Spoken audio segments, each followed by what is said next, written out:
Corona की दूसरी लहर के बाद दिल्ली में एक और चर्चा बहुत तेज़ी से चल रही है, जिसमें एक तो वैक्सीन लगाने को लेकर के और दूसरी यहाँ के जो ज़रूरतमंद लोग हैं उनमें राशन बांटने की। दो ऐसे विषय हैं जिस पर राजनीति भी भरपूर हो रही है, वहीं लोग भी इसे लेकर के परेशान हैं।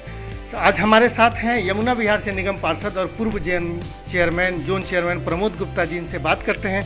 गुप्ता जी, किस तरीके से देखते हैं जो कोरोना के दौरान जितने लोग परेशान रहे और आज 18 साल से अधिक के जो लोग हैं वो वैक्सीनेशन के लिए परेशान हैं, अब चूँकि इस कोविड के लहर से लोग काफ़ी डरे हुए हैं, आप कैसे देखते हैं कि ये जो डर है ये क्या राजनीति में उलझी ही रह जाएगी या लोगों को इस डर से राहत मिलेगी? देखिए, जहाँ तक कोरोना महामारी का प्रश्न है, ये अपने आप में एक ऐसी महामारी है जो पूरे विश्व में फैली, पूरे भारत में फैली और दिल्ली के अंदर इसने ऐसा तांडव मचाया, ऐसा व्यापक रूप फैलाया कि दिल्ली का हर घर, हर परिवार बिना किसी इफेक्ट के रह नहीं सका। हर किसी का कोई ना कोई रिश्तेदार, नातेदार, यार, दोस्त, मित्र किसी न किसी प्रकार से प्रभावी रहा। मगर ऐसी जब आपदाएँ आती हैं तो उस वक़्त लोग सरकारों की तरफ देखते हैं और दिल्ली की सरकार, जिसके मुख्यमंत्री अरविंद केजरीवाल जी दिल्ली का मालिक अपने आप को बताते हैं, वो मालिक पूरी तरह से फेल हो गए। इससे पूर्व टीकाकरण हुआ, केंद्र सरकार ने कराया, तो इन लोगों ने आवाज़ उठाई कि स्वास्थ्य पूरी तरह से स्टेट गवर्नमेंट का सब्जेक्ट है, उसे स्टेट गवर्नमेंट को दिया जाए। केंद्र सरकार क्यों इसे व्यवस्थित करती है, इसको डिसेंट्रलाइज कराया जाए। अलग अलग शब्दों में कई राज्यों ने आवाज़ उठाई। उसके तहत जब दिल्ली सरकार का विषय आया तो पूरी तरह से फेल हो गए। न ये ऑक्सीजन दे पाए, न लोगों को बेड दे पाए, न अस्पताल में संतुष्टि तक नहीं दे पाए, यहाँ तक कि शमशानों के अंदर लोगों को मरने के लिए शांति से भी जगह नहीं दे पाए। तो ये एक पूरी तरह से फेल सरकार मैं समझता हूँ रही है, जिससे दिल्ली की जनता बहुत त्रस्त है, नाराज़ है और परेशान है। 21 तारीख से भारतीय जनता पार्टी की जो घोषणा है कि 21 तारीख से 18 से अधिक उम्र के लोगों को वैक्सीनेशन किया जाएगा और इसके लिए बड़े व्यापक स्तर पर किया जाएगा। आप लोगों को क्या दिशा निर्देश मिला है? आप लोग किस तरीके से तैयारी कर रहे हैं लोगों को जागरूक करने के लिए, या दूसरे के लोग ज़्यादा से ज़्यादा संख्या में जाएँ और किस तरीके से जो वैक्सीनेशन प्रोग्राम है उसको ज़्यादा से ज़्यादा व्यापक बनाएं? देखिए, मैं ही नहीं, मेरी पार्टी के लोग ही नहीं, दिल्ली के लोग समझते हैं कि मोदी जी हमारी चिंता करते हैं और ये केंद्र सरकार अपनी जिम्मेदारी को मानते हुए हर नागरिक की वैक्सीनेशन का बीड़ा उठाए हुए हैं। बेशक दिल्ली सरकार फेल है, मगर उन्होंने हर बूथ तक जाकर, हर पोलिंग सेंटर तक जाकर लोगों को वैक्सीनेशन कराने का बीड़ा उठाया है और हमें गर्व है अपनी सरकार पर, अपने मोदी जी पर। 21 तारीख से 18 साल से कम आयु के युवाओं को वैक्सीनेशन लगाने का कार्य किया जाएगा। जो 18 से 45 के बीच का जो बैच है उनको किया जाएगा। अभी ऑलरेडी जहां वोट वहीं वैक्सीन के आधार पर ऑलरेडी आज से हमारे यहाँ पर वैक्सीनेशन चल रही है, पहले भी चल रही थी, आज और पोलिंग सेंटर्स पर भी उद्घाटन किया गया है। तो मैं समझता हूँ बहुत जल्द एक एक व्यक्ति तक ये वैक्सीनेशन पहुँचने वाली है। हम सड़ रहा है, तो आपको क्या लगता है कि क्या पूरी तरीके से जो व्यवस्था होनी चाहिए थी उसमें सरकार फेल हुई और अपने पूरे सरकारी तंत्र जो है सिर्फ और सिर्फ अस्पतालों तक या मेडिकल व्यवस्था तक रखा और बाकी जो जन कल्याण था, जो लोग भूख से मर रहे थे, गरीबी से परेशान थे, उनमें कहीं व्यवस्था कमी रही? देखिए, सरकार की भावना को समझना पड़ेगा। इस सरकार का अपने लोगों के प्रति, अपनी जिम्मेदारी के प्रति कोई संवेदनहीन सरकार है।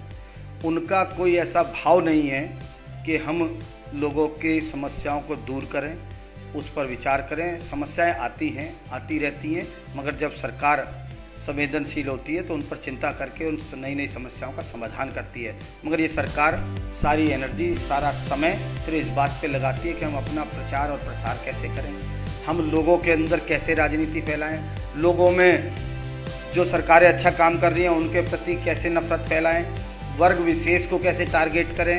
इस तरह की मानसिकता में 24 घंटे अपनी सारी एनर्जी लगाते हैं। उसका नतीजा ये आता है, ये राशन वितरण में फेल है। विद्यालयों के अंदर जिन गरीब लोगों के अधिकार का राशन था, उन गरीबों के पेट का राशन, उन भूखों के राशन को सड़ा दिया गया, कीड़े पड़ रहे हैं। मुख्यमंत्री जी, आप चैन से नहीं सो पाएंगे। उन भूखों की बद्दुआ आपको लगेगी जिनके बच्चे भूख से तड़प रहे हैं और इधर गोदामों में पड़ा हुआ राशन आपकी अव्यवस्था की वजह से, आपकी लापरवाही की वजह से और आपके भ्रष्टाचार के इरादे की वजह से, ये किसी विशेष इरादे की वजह से राशन रखा गया था कि भ्रष्टाचार करके इस राशन को लोग भूल जाएं और इस राशन को खा लिया जाए और न जाने कितना राशन खा भी लिया होगा। ये सरकार अब जनता आपको माफ़ करने वाली नहीं है। अच्छा, ये अभी बार बार एक चीज़ जो स्कूलों में सड़े हुए राशन की जो बात आ रही है, इस बीच में वो चूँकि 2020 से पड़ा हुआ है और इस बीच में आप लोगों ने चाहे वो एमसीडी के माध्यम से, जो मिड डे मील के माध्यम से सूखा राशन बांटने का काम किया, आपने तो अपने व्यक्तिगत स्तर पर भी सूखा राशन बांटने का काम किया। तो क्या आप लोगों को पहले से इस बात की जानकारी या सरकारी स्तर पर, दिल्ली सरकार के किसी अधिकारी के स्तर पर इस तरह की सूचनाएं दी गई थी कि जो 2020 से राशन आया हुआ है वह राशन उन लोगों में बंटना है जिनके पास राशन कार्ड नहीं है और वो 1 साल रखे रखे सड़ गया? क्या सरकार की ओर से या सरकारी किसी कर्मचारी की ओर से आप लोगों को उस बारे में बताया गया था या जानकारी दी गई थी कि इसमें एक व्यवस्था बनाया जाए और लोगों में बांटा जाए?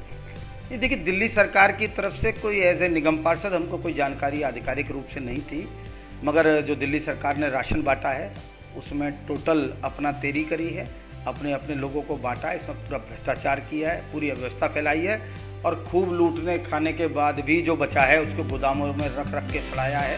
मैं पुनः आपसे यही दोहराऊंगा कि इनको दिल्ली की जनता की, गरीबों के हित की कोई चिंता नहीं है। इनको अगर चिंता है तो ये चिंता है कि लोगों के घर तक शराब कैसे पहुँचे। इनको ये चिंता नहीं है कि उस भूखी बेटी को, उस भूखी माता को कैसे ये राशन पहुँचे, ये राशन सड़ रहा है, ये राशन किस प्रकार से उन लोगों को पहुँचे, ये अगर व्यवस्था कर रहे हैं। इनको ध्यान कहाँ है? जहाँ से पैसे मिलते हैं माफिया से, उस माफिया के माध्यम से दिल्ली के घर घर शराब पहुँचाना चाहते। दिल्ली सरकार में 2 तरह से काम हो रहा था। एक सरकार के नेता, उनका सिर्फ एक ही काम था कि दिल्ली को हम कैसे बरगलाएं, दिल्ली को कैसे झूठे ड्रामे करके हम दिखाएं। जो काम हो रहा है वो चाहे निगम के द्वारा हो रहा है, चाहे वो केंद्र सरकार के द्वारा हो रहा हो, उसका श्रेय हम कैसे लें, उनकी सारी एनर्जी इस पे थी। दूसरा, दिल्ली के अंदर वो लोग काम कर रहे थे जो डॉक्टर्स हैं, नर्सेज हैं, जिन लोगों को समाज की चिंता थी, लोग जाके रो रहे थे, वो भावुक होकर लोगों की मदद कर रहे थे। इनके भ्रष्ट अधिकारी और इनके शासन में बैठे हुए, सीट्स पर बैठे हुए लोग सिर्फ लूट खसोट के लिए चारों तरफ योजनाएं बना रहे थे। ये उस तरह का शासन हुआ कि आपातकाल के अंदर ये देख रहे थे कि लोग मर रहे हैं तो मैं इस मरे हुए लोग की सोने की चैन कैसे छीन लूँ, इसके पॉकेट का पैसा कैसे ले लूँ, इसके पेट का अनाज कैसे निकाल लूँ, इसके हक का राशन कैसे खा लूँ। सिर्फ और सिर्फ एक गिद्ध की तरह निगाहें लगाए हुए सरकार बैठी थी, जिसकी वजह से आज दिल्ली के अंदर इतनी महामारी हुई है। अन्यथा ये इतनी बड़ी महामारी, विपदा तो आई थी, मगर उस विपदा को पहले की तरह हम मजबूती के साथ लड़ते या एंड टाइम तक कहते रहे हमारे पास पर्याप्त ऑक्सीजन है, हमारे पास पर्याप्त ऑक्सीजन है, फिर एकदम हाथ खड़े कर दिया ऑक्सीजन नहीं है। अराजकता का माहौल पूरी दिल्ली के अंदर फैला दिया। लोग भय से मर गए, लोग चिंता से मर गए, लोग टीवी देख देख के मर गए कि दिल्ली का मुख्यमंत्री आकर ये कह रहा है कि मेरे पास कुछ घंटों का ऑक्सीजन है। जिन लोगों को बेचारों को अटैक नहीं आना था उनको भी अटैक आ गया। ये ऐसा निर्दयी मुख्यमंत्री, ऐसा अराजक मुख्यमंत्री, ये ऐसी सरकार जो संवेदनहीन है, उसको दिल्ली में रहने का कोई अधिकार नहीं है।